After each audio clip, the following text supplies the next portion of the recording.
किसी नगर में एक बहुत ही धनवान साहूकार रहता था। साहूकार का विवाह नगर की सुंदर और गुणवंती लड़की से हुआ था।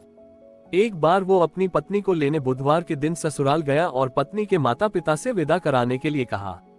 माता पिता बोले, बेटा आज बुधवार है, बुधवार को किसी भी शुभ कार्य के लिए यात्रा नहीं करते। लेकिन वह नहीं माना और उसने वहम की बातों को न मानने की बात कही।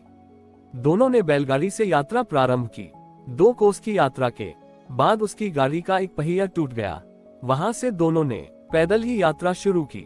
रास्ते में पत्नी को प्यास लगी तो साहूकार उसे एक पेड़ के नीचे बैठाकर जल लेने के लिए चला गया।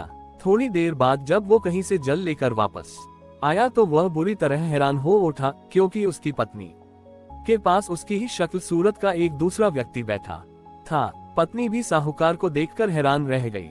वह दोनों में कोई अंतर नहीं कर पाए।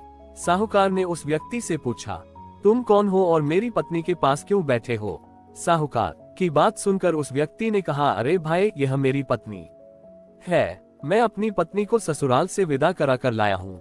लेकिन तुम कौन हो जो मुझसे ऐसा प्रश्न कर रहे हो? साहूकार ने लगभग चीखते हुए कहा, तुम जरूर कोई चोर या ठग हो। यह मेरी पत्नी है, मैं इससे पेड़ के नीचे बैठाकर जल लेने गया था। इस पर उस व्यक्ति ने कहा, अरे भाई, झूठ तो तुम बोल रहे हो। पत्नी को प्यास लगने पर जल लेने तो मैं गया था। मैं तो जल लाकर अपनी पत्नी को पिला भी दिया है। अब तुम चुपचाप यहाँ से चलते बनो, नहीं तो किसी सिपाही को बुलाकर तुम्हें पकड़वा दूंगा। दोनों एक दूसरे से लड़ने लगे। उन्हें लड़ते देख बहुत से लोग वहां एकत्र हो गए।